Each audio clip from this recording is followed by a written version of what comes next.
Assalamualaikum warahmatullahi wabarakatuh. Perkenalkan, nama saya Muhammad Fadli Zahran dengan NPM 2208260115 pada blok obstetri, dan kali ini saya akan mempresentasikan mind map saya yang berjudul Placenta Previa.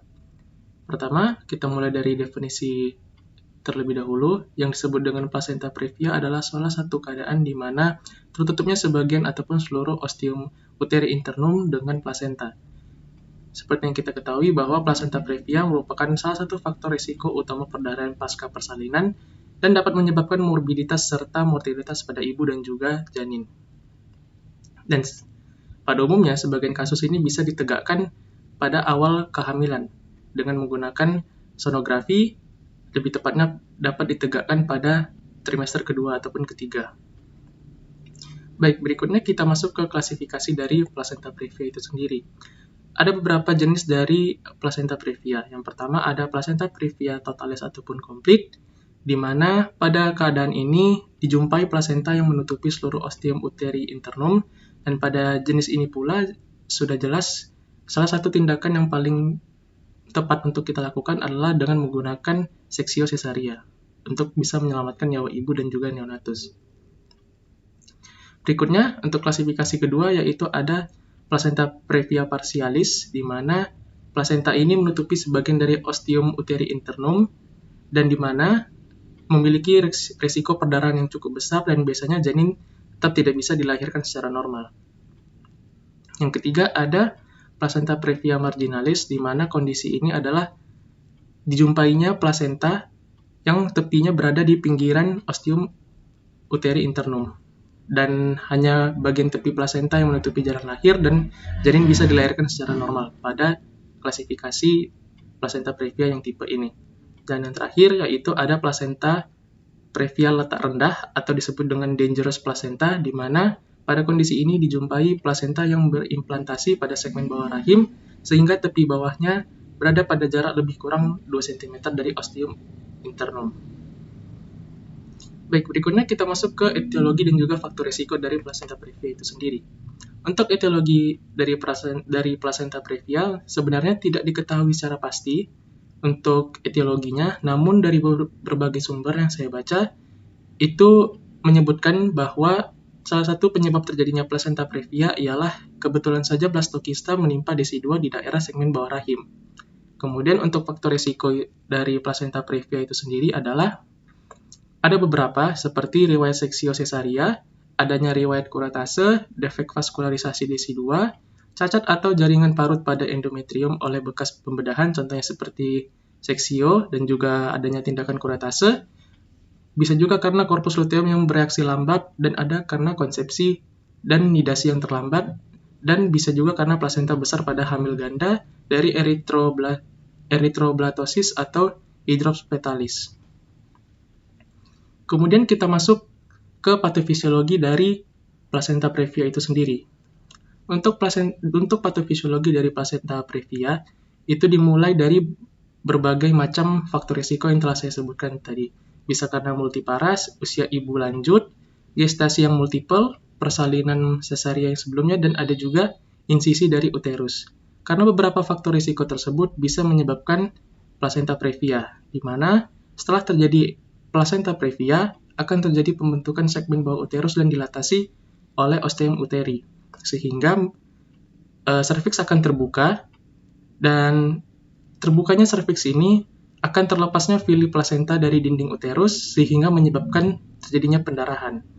Setelah terjadi perdarahan, otomatis volume darah akan menurun pada ibu, sehingga cardiac output pada ibu tentu juga akan menurun, sehingga akan menyebabkan perfusi jaringan menurun dan hipoksia pada jaringan, dan akan menyebabkan berbagai macam akibat, contohnya seperti risiko cedera, ketidakaktifan perfusi jaringan, dan juga ada intoleran aktivitas.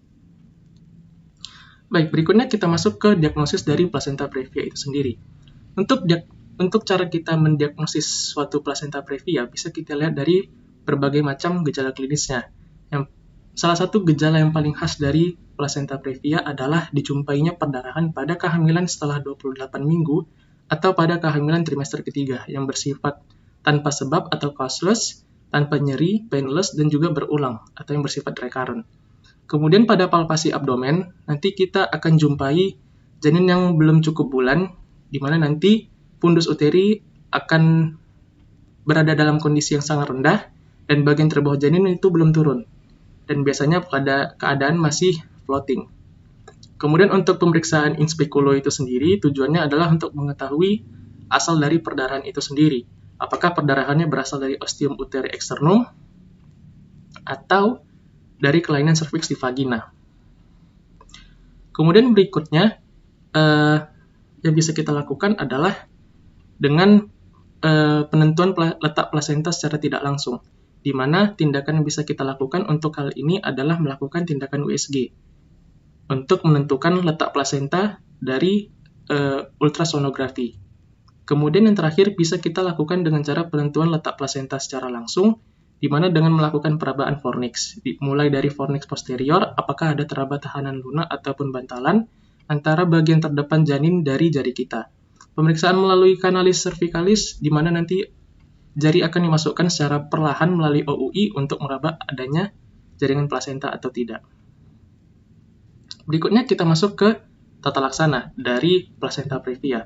Untuk tata laksana yang bisa kita berikan pada kasus placenta previa ini, hal pertama yang bisa kita lakukan adalah memperbaiki kekurangan cairan dengan cara memberikan infus cairan intravena, contohnya seperti NaCl 0,9% ataupun ringer laktat. Di mana setelah kita memperbaiki kekurangan cairan dari si ibunya, bisa kita lakukan penilaian jumlah perdarahannya. Setelah itu, bisa kita lakukan persiapan seksio cesaria jika perdarahan yang dijumpai cukup banyak. Setelah itu, jika perdarahan dijumpai berhenti dan juga bersifat sedikit, dan kondisi janin berada dalam keadaan yang prematur, bisa kita pertimbangkan untuk melakukan terapi ekspektatif. Di mana terapi ekspektatif ini, hal yang pertama bisa kita lakukan adalah mengistirahatkan si ibu dengan cara bed rest, kemudian kita infus dengan cairan elektrolit, dan kita berikan obat spasmolitik, tokolitik, dan juga plasentotrofik. Setelah itu kita bisa periksa HB dari ibu, HCT, COT, dan juga golongan darah ibu, dan kita lakukan pemeriksaan USG pada perut ibu. Dan awasi perdarahan, tekanan darah, nadi, dan juga jantung janin. Dan jika keadaan pasien memungkinkan, dapat kita tunggu sampai kehamilan di 37 minggu. Selanjutnya akan kita lakukan penanganan secara aktif. Nah, pada penanganan secara aktif ini bisa kita lakukan dua tindakan, antara persalinan secara pervaginam ataupun secara seksio cesaria. Dilihat tergantung berdasarkan kondisi dari si ibunya. Baik, berikutnya terakhir kita masuk kepada komplikasi dari placenta previa itu sendiri. Ada beberapa komplikasi yang bisa menyebabkan keadaan placenta previa ini semakin memburuk atau semakin parah. Di antaranya adalah anemia dan juga ada shock hipovolemik. Karena pembentukan segmen rahim terjadi secara ritmik, maka pelepasan plasenta dari tempatnya melekat di uterus dapat berulang dan semakin banyak, dan juga perdarahannya semakin banyak.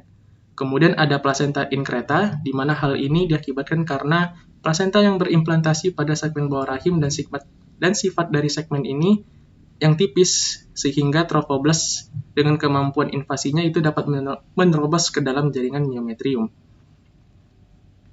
Berikutnya ada kelainan letak anak pada placenta previa ini lebih sering terjadi, dan hal ini memaksa lebih sering diambil tindakan operasi dari segala konsekuensinya.